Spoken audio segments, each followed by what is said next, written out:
एक दिन चाहिँ बेलुका धमधाम बाजा पऱ्यो दुईजनाको। अनि तिम्रो त जेठीबुढी छँदैछन् अनि मलाई याद नगरे मलाई नगरे पनि जेठीबुढी छँदैछन् अनि के तिमीलाई मलाई के याद हुन्छ त म जहाँसुकै जाउँ यसरी गरौँ भने के भनेर बाजियो। अन्त बिहान उठेर यिनीहरूलाई म चेताउँछु बुढालाई मलाई यसो भन्ने भनेर अन्तर सानो काखमा बसेको थियो कि कति थियो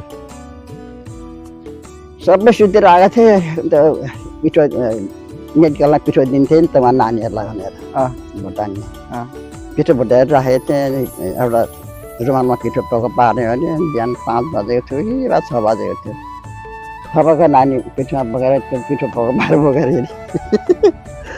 हिँडेँ। त्यहाँ अलि पर गएर क्यानाडा भन्ने थियो। क्यानाडादेखि अलि उता घिसिङ भन्थ्यौँ तामाङ घिसिङ थियो उसको बारीमा मकै भर्खर पाक्दैथ्यो।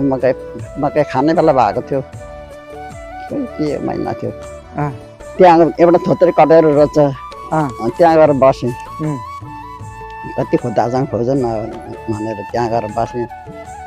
त्यति बेला उज्यालो बाजे खन्दैन गरे बाबा त उता जरुवामा थिए हाम्रो जन्तरे भन्थ्यो जन्तरे भदै भन्थ्यो उसको दाजु साइलो जरुवामा त्यही उहाँ पनि पुगेछन् जरुवा पुगेछन् डाँडा गाउँबाट। त्यहाँदेखि म तल इन्डियामा बाघमारा जेठी घाटमा पुगेछन् बाघमारा।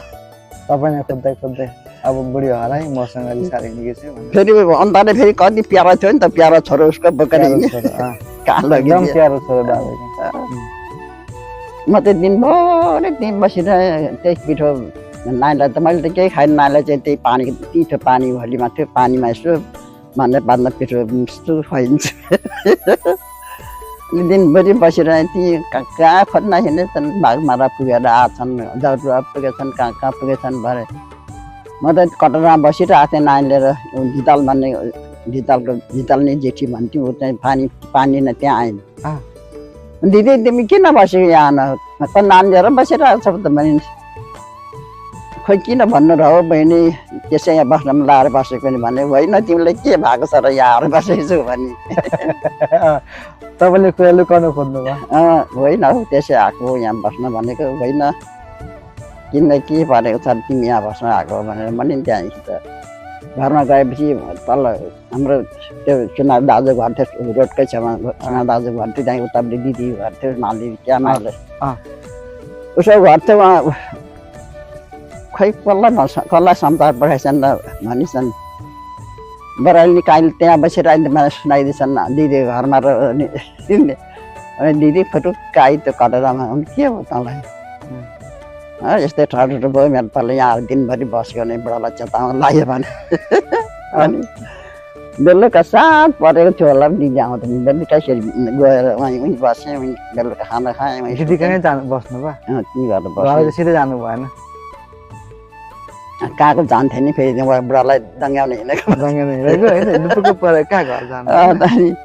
त्यहाँ कहाँ घुमेर आइपुगेछन् घरमा बेलुका त आती हो कि कति साँझ पर्दा आइपुग्यो अरे त्यहाँदेखि आउँदाखेरि ए आमा त त्यहाँ बसेको थिएन अरे उहाँ ठुलो घरमा छन् अरे भन्दैछन् दुःख भएर। अनि त्यहाँदेखि भरे आउनु तपाईँले फकाउनु भने लु घर बुढी घर जाउँ भनेर के भन्थे त्यही सुतेँ। त्यहीँ भलिबल त बिहानै उठेर म त नानी यस्तो मजिरमा खेलिरहेको थियो अन्त म चाहिँ यहाँ बसिरहेको थिएँ सुई यहाँ थपक्क नानी टिपेर थप गरी हिँडेँ। ए नानीले त हिँडे बोल्नु छैन? दिदीसँग बोलेन भिनासँग बोलेन भिनाज बाहिर कटेर आराम कमाइरहेको थिएँ दिदीभित्र धन्दा गरिरहेको थिएँ सुई अब पैसा नबोलेको थपक्क नानी टिपेर बोका थपक्कै हिँड्छ। कसो उठे चाहन्थ्यो कि नानी बिर्से भनेर हल्ला नि अब दुध खान नानी अब नानी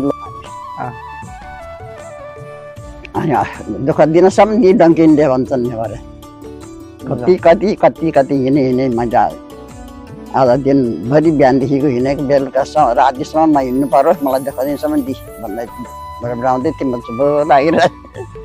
त्यहाँदेखि उता चाहिँ त्यस्तो अब तपाईँले घर छोड्ने हिसाबले त्यस्तो ठाउँ परेन? त्यो चाहिँ ठुलो झगडा परेको? ठुलो झगडा परेको त्यही नि मार्न पनि छैन त्यो के भन्नु भएमा उसलाई मलाई आड मार्न पनि चाहिँ भएको हो र?